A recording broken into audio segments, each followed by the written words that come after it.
Сәлем достар, бүгінгі әңгімемді мына мақалдан бастағым келіп отыр. Ана сүтін ақтамағанды ешкім мақтамайды. Бүгінгі әңгімеміз ана туралы. Ұйқыдан тұрған Айдана бірден апасын іздеді. Қасында жататын апасы жоқ болған соң далаға шықты.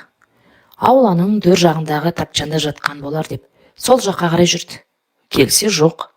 Оның орнына бір қыз отыр. Шаштарын жалбыратып жіберіп тастаған. Көйлегінің етегін түріп алып қайта-қайта төмен тартады. Өзі бірдеңке айтып отыр ма? Ыңылдаған дауыс шығады.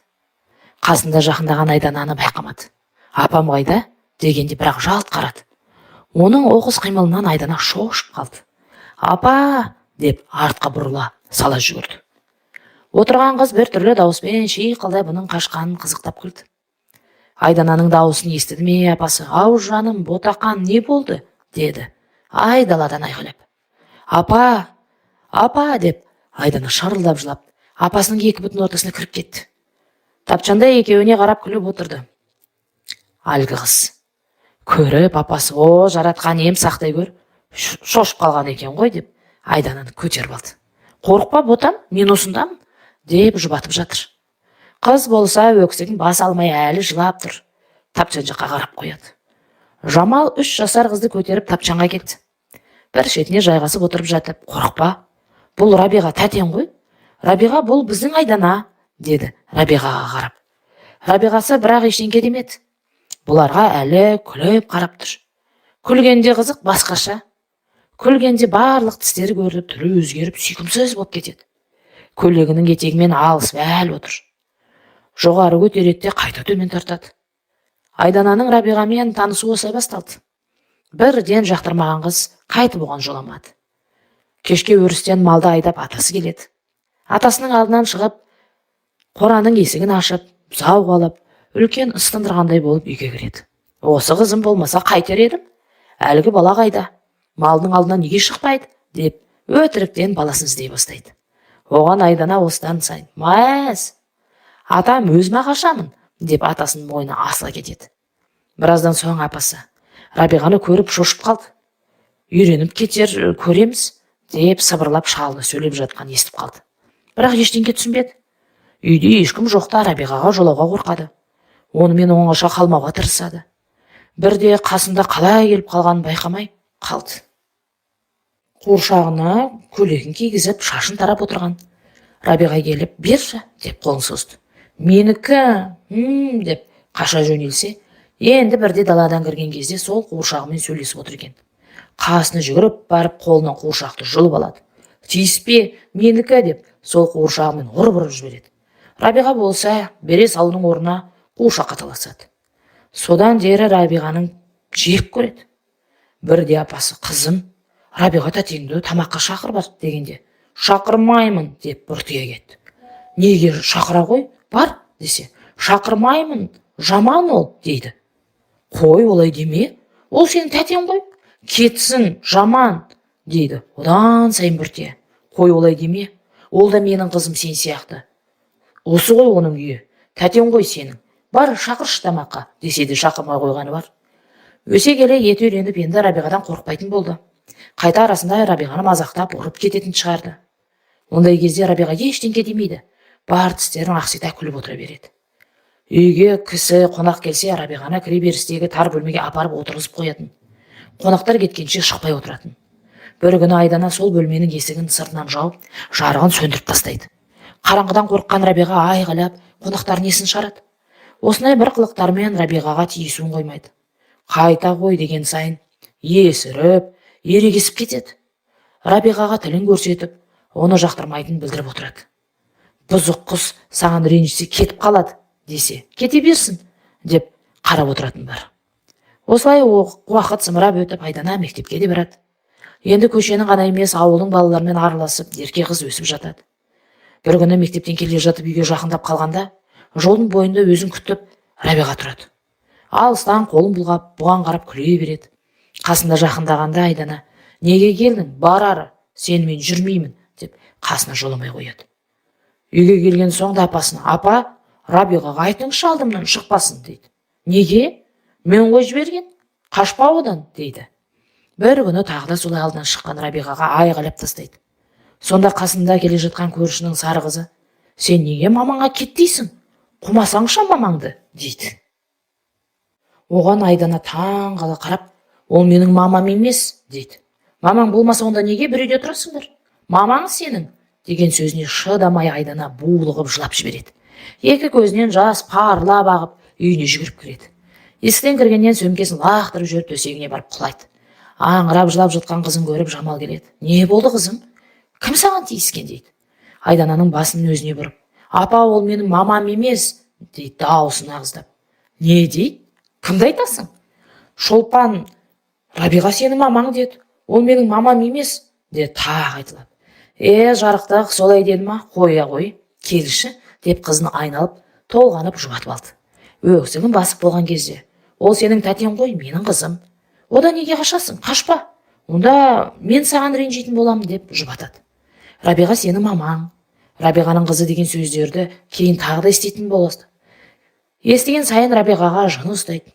Өйткені Рабиғаның есі дұрыс емес. Тістерін көрсетіп, ыржыңдап күле береді. Үйде түк жұмыс істемейді. Бір жерде отырған қалпы отыра береді. Кейде өзімен өзі сөйлесіп отырады. Тамақ ішкенде төгіп, шашып, кейде бұтына жіберіп қояды. Кейде айғайлап қолына түскен заттарды лақтыратыны бар. Ондай ауру адам Айдананың мамасы болуы мүмкін емес. Айдана туғаннан әкесі мен мамасын көрген емес. Сонда да мамасын көз алдына елестетіп, сұлу шаштары жиылған, әдемі көйлек киген әйелді көретін. Апа, Рабиға кетсінші біздің үйден, дейді апасына бұртиып. Қой, олай деме. Ол менің қызым, сенің мамаң, дейді бір күн апасы. Шыдамаған болса керек, айтып салады. Оның бұл сөзіне Айдана сенгісі келмейді. Ол алыстан өзін іздеп келетін сұлу әйелді ойынан жібергісі келмей жылайды. Апасының сөзі ауыр тиіп, көңілі жабырқап жүреді. Сол жылы атасы ауырып қайтыс болады. Жалғыз қалған Жамалдың бір жылдан соң ұлы үйленіп, үйге келін келеді. Келіні басында жақсы, алпылдап, енесін көңіліне шығып жүреді. Жүре келе балалы болып, есін жиған соң мінезін көрсете бастайды. Жандосқа: ауылда не бар? Осылай көміліп отыра береміз бе? Елдің барлығы қалада, бізде барып көтерілейік, деп қалқылдап жүріп Жандосты қалаға алып кетеді. Енді үйде Жамал, Рабиға мен Айдана үшеуі ғана қалады. Айдана болса Рабиғаны анам деп әлі қабылдамай жүреді. Бала кезден қалыптасып қалған мінез Рабиғаға жекіп сөйлеп, айғайлап ұрсатынды шығарған. Ондай кезде апасы жылап қалады. Кетемін мен, осыдан мектеп бітірейін, қалаға кетемін, деп қояды арасында. Төменгі сыныпта оқығанда балалар: жындының қызы, мамасы жынды, деген мазақ сөздерді естіп өскен, мінезі тұйықталып кетеді. Өсе келе ол сөздер айтылмаса да, көңілі далада, кеткісі келіп тұратын болды. Сондай көңілсіз күндерінің бірінде: апа, Рабиға неге ауыр болып қалған? Ауыратыны бар, мені неге туады, деп сұрайды. Апасы көзінің жасын бір сүртіп алып: Рабиғам өте сұлу, ақылды қыз болған. Мектеп бітіргенде артынан жігіттер көп жүгіретін. Мектеп бітіріп, Алматыға оқуға түсемін деп армандайтын. Оған жеткізбей мектепті бітіре сала, сенің әкең бір күн алып қашты. Басында барлығы жақсы, той жасалып, бақытты өмір сүрді. Көз тиді ме, біреу дұға салды ма, білмеймін. Сен әлі бір жасқа толмағансың. Мені құдағи қызың ауырып қалды деп шақырып алды. Барсам, Рабиғамды танымай қалдым. Көз жанары сөнген, өзіне ұқсамайды. Себепсіз күле береді. Содан апармағам, емдетпеген жерім қалмады. Басында жақсы болған сияқты болды. Жарты жылға толмай құдағи келіп әкеліп тастады. Қыздарың өздеріңе аманат. Менің баламның бағын байламасын. Өздерің емдеп алыңдар, деді. Үйге келген соң да жөнделмеді. Қазақшалап та, молдаға да апардым. Бір күні сен жылап қоймадың. Сені көтеріп жұбатып отырған. Сен көне қоймаған соң ашуланып сені лақтырып жіберді. Сен оңбай жерге құлап, көгеріп өліп қала жаздадың. Содан Алматыға апарып жатқыздық. Дәрігерлердің айтуы бойынша зейнетақысын жасаттық. Ол үйге қайтып келген кезде сен 3 жаста едің. Анаңа қатал болсаңшы. Болмаш олай. Ол бұл ауруды Құдайдан сұрап алған жоқ қой. Қайтейін енді, гүлдей жайнап өскен қызым еді. Кімнің көзі тиді, не болды? Бір шипасы болмады, деп ана жүрегі қарс айырылды. Менің әкемше қайтып келмеді ме? Келмеді. Қайта үйленіп алған дегенді естідік. Қазір бала шағасы бар. Мені сонда мүлдем іздемеді ме? Жоқ, іздемеді. Әкеңді іздеп барайын деп едің? Жоқ, мені керек қылмаған адамды қайтемін. қазір шамам бар, бірақ шайтан болып кетпеймін ғой. Мен кеткеннен кейін анаңа бас көз бол. Сенен басқа кімге тастаймын? Ана ағаңның жағдайын өзің білесің, қатын сөзінен аспайды деп жылап біраз отырды. 9 сыныпты бітіре сала Алматыға оқуға кетеді. Ауылда жүруге, мектепте оқуға құлқы болмайды. Алматы колледждерінің біріне оқуға түсіп, жатақханадан орын алады. Демалыс күндері апасына барып тұрады. Сондай күндердің бірінде ауылға келсе, ағасы мен жеңгесі балаларымен үйде жүр екен. Кетіп бара жатып жеңгесі: ерке қыз, жігітің бар ма? Алматыда жігіт көп, абайлап жүр дейді. Қойыңызшы, қайдағы жігіт? Оқуымды бітіруім керек әлі. Сонда да сен байқа, жігітің ата-анаңмен танысам десе қайтесің? Рабиғамен таныстырасың ба? Деді қуланып. Шынымен де бұрын бұл жағдайды ойлап көрмепті. Шешесі ауру қызды кім алады? Бірден ашуға булыққан ол: менде не шаруаңыз бар? Уақыты келгенде көремін, деп баж ете қалды. Ойбу, не болды сонша бажылдап? Мен сені ойлағаным жазығым ба? Шешеңе ұқсап барасың ба не өзі? Деп шығып барады. Ашу қысқан Айдана жылап бөлмесіне кіріп кетеді. Барлығын естіп отырған Жамал: осылар неге тыныш келіп тыныш кетпейді екен деп сөйлеп жатыр. Шынымен де ауылда бірде бір жігіт өзіне сөз айтып көрмеген емес. Аядай ауылда бұның кімнің қызы екенін елдің барлығы білетін. Айдана өзі де мінезі де тұйық болып өскен соң ешкіммен араласпайтын. Тіпті бұл ауылда құрбысы да жоқ. Колледждің соңғы курсында жүрген кезінде Жантаспен танысады. Екеуі аялдамада автобус күтіп тұрады. Байқаса, екеуі аялдамада бір уақытта күнде отырады екен. Жантас та ауылдың баласы. Бір көргенде тәрбиесі жақсы, қарапайым бала. Екеуі бірге қыдырып киноға барып, кешті бірге өткізіп жүреді. Оқуды бітірген соң сені ауылға алып кетемін. Ауылда жұмыс табылады, қорықпа. Інім, үйге қыз әкелгенше ата-анамызбен бірге тұрамыз. Содан кейін барып бөлек кетеміз деп әңгімесін соғады. Айдана үндемей тыңдап отырады. Жантасының айтқандарына сенгісі келеді. Тіпті сеніп те қалады. Бір күні ауылдан анам келді, сенімен танысқысы келеді дегенде есі шығады. Алмалай ескертіп қоймадың ба? Не болыпты? Мен бүгін мамаңмен кездесуге дайын емеспін. Қандай дайындық керек?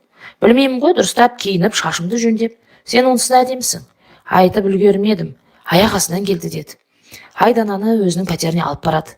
Анасы кәдімгі ауылдың әйелі, қарапайым адам екен. Дей тұрғанмен сөйлесіп отырып сұрақтың астына алды. Колледжді бітірген соң оқуға түсетін ойың бар ма? Бірден түсе алмайтын шығармын, жұмыс істеп жүріп те оқуға болады. Дұрыс. Елің кім болады? Қай ауылдансың? Мамаң, папаң жұмыс істей ме? Үйде қанша баласыңдар? Ертең құдалықта керек болады деп дайындала берейін дегенім ғой деп қояды. Айдана сұрақтың біріне жауап берсе, біріне жауап бере алмай кібіртіктеп қалады. Оның қысылып отырғанын Жантастың мамасы күдіктеніп қалады. Жантасқа бұрыннан айтып жүрем, болашақ келінді таныстыр деп. Текті жерден қыз алған өзіме жақсы. Артық сұрасам айып етпе деп қояды. Сол күні Айдана кеткенше асығып әрең құтылды. Енді Жантасты көрген жерден қашатын болды. Көрген күнің өзінде тез кетіп қалуға тырысады. Саған бірдеңке болып жүр, менен қашатын сияқтысың. Ештеңке болған жоқ, қолым тимей кетті. Мүмкін саған мамам ұнамай қалды ма? Сұрақтың астына алғаны жақпай қалды ма? Жоқ, ол кісі дұрыс сұрады. Болашақ келіні туралы толық білген дұрыс. Сен мамама ұнадың, бірақ сұрақтарына толық жауап ала алмағанын айтты. Мысалы қандай? Ата-анаң туралы толық ашып айтпадың. Сен де білгің келеді ме? Мен сенің ата-анаңа үйленіп, солармен бірге өмір сүремін ғой. Маған бәрібір, қасымда сен болсаң болды, дейді. Сонда да Айдананың жүрегінің төмінде қалған сұрақтар мызғылады. Бала күннен елге мазақ болып өскен енді тағы мазаққа қалғысы келмейді. Уақыт өте келе Жантаспен кездесуін сиректетеді. Соңында мүлдем Жантаспен кездеспей қояды. Жантас та жалынғаннан шаршады ма, қудаламады. Осы сәтсіздіктен соң жігітпен сөйлесу, күйеуге шығу деген әңгімені ұмытады. Қасындағы құрбылары өзінен жастылар үйленіп, балалы шағалы болып жатады. Айдана жұмысын істеп, жалғыз жүріп жатады. Сонау бір ауылда ешбір уайым қайғысыз, ештеңкемен жұмысы жоқ анасы бар екені есіне түссе, кәдімгідей жынданып ашуланатын халге жеткен. Ашуланатын соншалық мінезі өзгере бастайды. Ашуланшақ басқа елдің жақсылығын көрсе қызғанып, өзінің әкесі мен шешесі болса да тірі жетім екенінің жанына батып, күйіктен өртеніп жүреді. Ауылға келгенде апасы біраз ренішін айтады. Үйге мүлдем келмейтін болып кеттің ғой. Мені сағынбайсың ба? Сағынамын, апа. Онда неге келмейсің? Өткенде ауырып қалдым. Өзіме қарауға шамам жоқ. Рабиғаға қалай қараймын? Екеуміз 2 күн аш жаттық. 3-ші күн дегенде мына көршім келіп сорпа пісіріп берді. Мен өлсем Рабиғаны кімге тастаймын? Ауылға келіп жұмыс десең болмайды ма? Ауылда жұмыс жоқ қой, қайдан табам? Қызым, менің қайғым Рабиға, мен кетсем кімге қалады? Сонда мен қарайын ба дегенде, Жамал көздері бақырайып түсінбей қарады. Апа, менің жасым қаншада, білесіз бе? Мен 28-ге келдім. Менімен жастағыларым барлығы үйленіп, балалы шағалы болып алды. Мен неге күйеуге шықпай жүрсің деп сұрамайсың? Осы Рабиға үшін әкең кім, шешең кім деп сұрайды елдің барлығы. Жек көремін Рабиғаны. Одан да бұл дүниеге келмегенім артық еді деп, бөлмені басына көтере, ышқына айғайлап, 2 көзінің сорасы ағып, қолдар дір-дір етеді. Мұндайды күтпеген Жамал есі шығып, не істерін білмей қалады. 2 қызының қандай қасіретке тап болғанын қазір түсінгендей, түрі сұрланып, қаны басына шығады. Айдана үйден кеткенше сөйлемей теріс қарап жатып алады. Айдана ауылға қайтып барса, Рабиға өзіне жабысып қалатындай көрді ма, ауылға қайтып бармай қояды. Жамал соңғы кездері жиі ауыратын болды. Баласы Дархан үйіне бір келгенде, балам, ауылға қайтсаңшы, менің жағдайымды көріп тұрсың. Өлімнен қорықпаймын, мына әпкең маған қайғы болды. Өлерімде тыныш кетейін. Мына әпкең саған аманат, далаға тастама, дейді. Сөзге араласқан келіні, апа, қазір не көп, осындай адамдарды қарайтын мекеме көп. Өзінің зейнетақысын берсеңіз бағып береді ғой, деді ыздиып. Сенің осылай айтатыныңды қорқып едім, деді өмірден түңіліп. Апа, сіз тегі қазір кетіп бара жатқандай болдыңыз ғой, бірдеңкесі болар, неге уайымдай бересіз? Уақытында көреміз, деп Дархан құтылады. Айдана енді жұмыс істеп жүріп, күйеуге қайткен күнде шығудың жолын қарастыра бастайды. Сөйтіп жүріп, ажырасқан, өзінен көп жас үлкен Қайыржанға тиіп алады. Қайыржанның әке-шешесі жоқ, ертеректе қайтыс болған. Бірақ бір енесіне татарлықтай 2 қайнапкелер болады. Қайыржанның ештеңкемен жұмысы жоқ, ағасы мен жеңгесі бұлардың өміріне араласпайды. 1 жылдан соң Айдана ұлды болады. Сыпылдаған қайнапкесі жиенін көруге төркіндерін келмейді ма? Көріндік алмайтын болдық қой, дейді Қайыржанға қарап. Төркінге өзіміз барып келеміз, сендерді қайтеміз, дейді ол. Аздап шындыққа әуестігі бар Қайыржан енді сөз арасында, сенің шынымен де артыңнан келетін адамың жоқ па, деп сұрап қоймайды. Бар, неге жоқ, апам бар, аға жеңгем бар, келеді бұйыртса, деп құтылады. Апасының келуге шамасы жоқ, өзіне ренжігені тағы бар. Айдананы іздеп келмейді. Өзі келмесе де Дарханға, Айдана ұлды болыпты, артынан іздеп барсаң қайтер еді, деп баласын жібереді. Дархан әйел екеуі Айданаға құтты болсын айтуға келгенде, Айдананың қайнапкелері де келіп қалады. Қонақтарды күтіп, жақсы тілектер айтылады. Сыпылдаған қайнапкесі құда-құдағи деп жүріп, Айдананың ағасы мен жеңгесін ащы суға әбден тойдырады. Ол ащы судың адам сөйлейтін әдеті бар. Жеңгесі бір оңашада Айдананың әкесімен Рабиға туралы айтып шығады. Жынды оның анасы, 2-3 жылда бір жатып шығады. Кәдімгі ауру, зейнетақысын алады. Айдана туғаннан сондай, апасының қолында өскен бұл қыз. Дегенде қайнапкесінің көздері бақырайып, киімінің жағасын ұстап қала береді. Келесі күні таң атпастан Қайыржанның үйіне келіп, алған әпкесі жерден 7 қоян тапқандай естіген әңгімесін айтып береді. Өзі бесікте жатқан балаға қарап қояды. Бұл бәле тұқым қуаламайды екен, бұл қатынға бала таптыртпа енді, пәлесінен аулақ, деп екеуінің ортасына ол жағып кетеді. Сол күннен бастап Қайыржан ішкен күні Айданаға күн көрсетпейтін болады. Екеуі ырылдасып жүріп, көпке шыдамаған Айдана баласын алып Қайыржаннан кетіп қалады. Ауылға келгенде апасы әбден қартайған, бөлме ішінде ғана жүруге шамасы бар. Рабиға да бұрындағыдай емес, біраз жасқа келген, басылып қапты. Дархан ағам неге сізді өзімен бірге алып кетпейді? Оның үйінде маған ғана орын бар, мен бірақ ол үйге жалғыз бармаймын, дейді. Сен де анаңды керек қылмайсың, ол сенің туған анаң. Бұл ауруын ол сұрап алған жоқ. Сен анаңнан қашқан сайын Алла сені жібермейді, көрдің бе, айналып қайтып келдің. Анаңды қабылдаған күні сенің бағың ашылады. Оған дейін бақытты болам деп ойламай-ақ қой. Менің саған беретін батам осы, деп қарт апасы ашуланып сөйлейді. Айдананың бірақ жүрегі жібімейді. Өміріндегі барлық сәтсіздіктерін Рабиғадан көреді. Түн ортасында аңырсып жатқан дауысты естиді.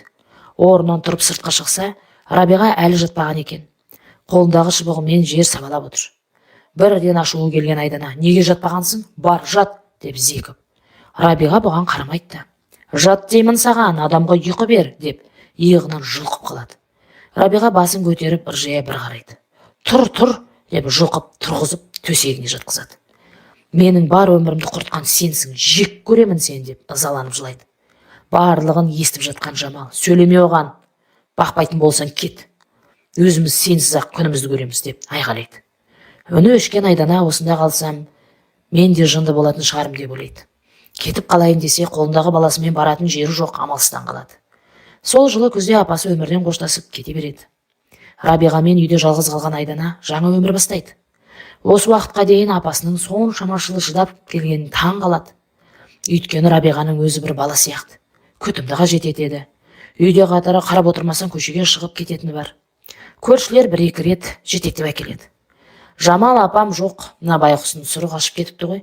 Моншаға бір түсіп алсаңшы, иісі шығып кетіпті» деп ауыздарын жыбырлата сөйлейді. Баласы Манас шөлдірлеп сөйлей бастаған кез бөлме ішінде жүрегі жүреді. «Апа, апа» деп Рабиғаның қасына жетіп барса, Айдананың есі шығады.